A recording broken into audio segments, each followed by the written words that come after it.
Jeremy Corbyn is about to be elected, so we're told, to be the leader of the Labour Party in Great Britain.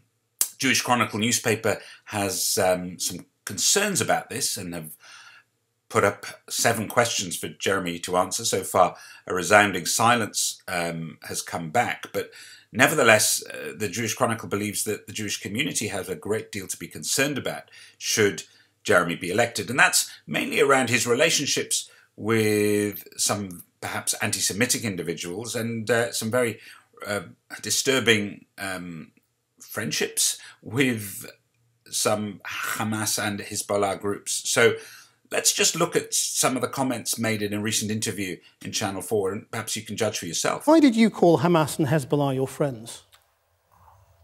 What I did was spoke at a meeting in which I said I wanted all people involved in the Middle East issue to come together and be able to have a discussion, to be able to discuss. Can you allow me to finish? Do you mind? Yeah, but I asked you a question and you're ignoring it. No, I'm not ignoring the question. If you'd give me a minute, I'll answer it. The point is this.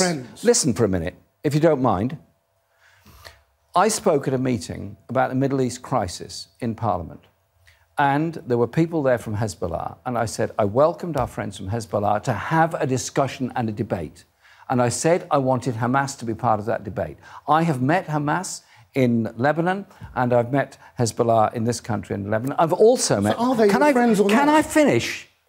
Are they your friends or not? Can I finish? I've also met... Well, you can't if it's a long answer. Look, the issue is this. You are not prepared to discuss the whole issue of the Middle East. You're not prepared to discuss the wider question. The wider question is Hamas, Hezbollah are part of a peace process. Even the former head of Mossad says that there has to be talks involving Hamas. I've also had discussions with people from the right in Israeli politics who have the same view, possibly, that the state of Israel should extend from the river to the sea, as it is claimed people from the Palestinian side do. From the river to the sea, Palestine will be free. We've heard this chanted by many Palestinian groups demonstrating across the world in the last 12 months. And we know that as Jews, that threatens our sovereignty as a Jewish state. So clearly that gives us some grave concerns.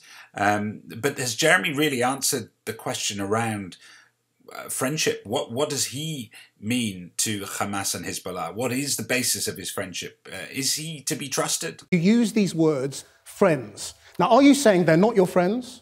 Or are you saying they are your friends? I'm saying that people I talk to, I use it in a collective way, saying our friends we're prepared to talk to. Does it mean I agree with Hamas and what it does? No. Does it mean I agree with Hezbollah and what they do? No. What it means is that I think to bring about a peace process, you have to talk to people with whom you may profoundly disagree. There is not going to be any peace process unless there is talks involving Israel, Hezbollah and Hamas. And I think everybody knows that.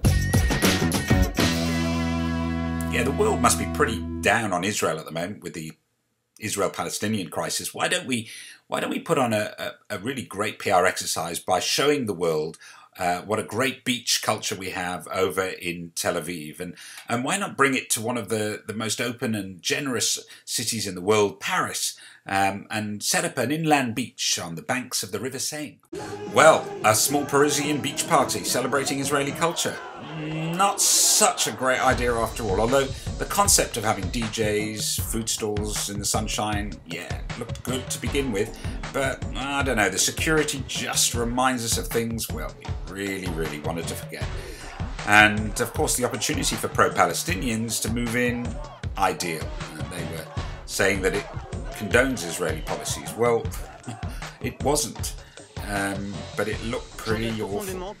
Qu'aujourd'hui à Paris, on ne puisse pas faire un événement qui promeut la culture de Tel Aviv sans que cela génère une polémique aussi acide et aussi violente. Lorsque l'on refuse de façon aussi radicale la culture d'un pays, on n'est pas dans la promotion de la paix, on est au contraire dans le refus de la paix.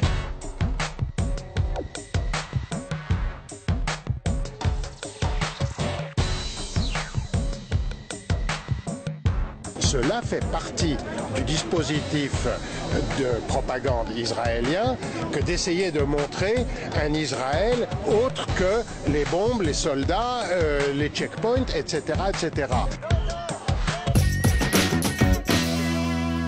As many of us are now aware, Shira Benki passed away, the 16-year-old stabbed at the Gay Pride March in Jerusalem.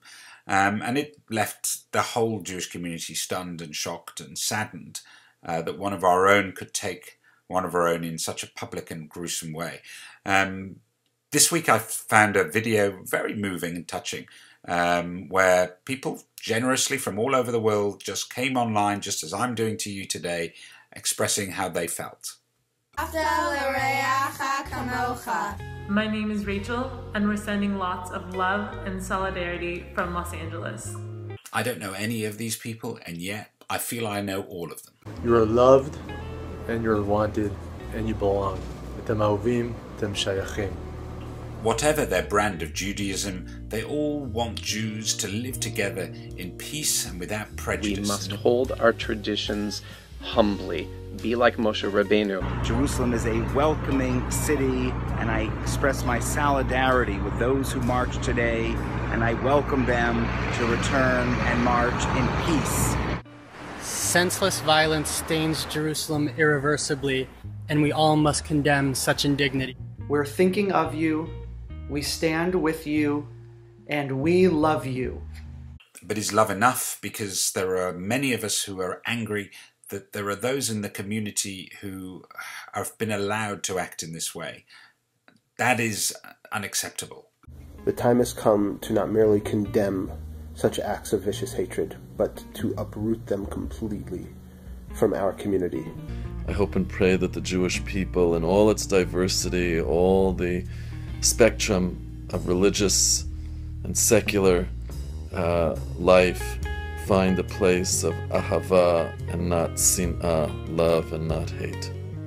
We must safeguard Hashem's Torah, one that places kavod habriot and love of humanity first.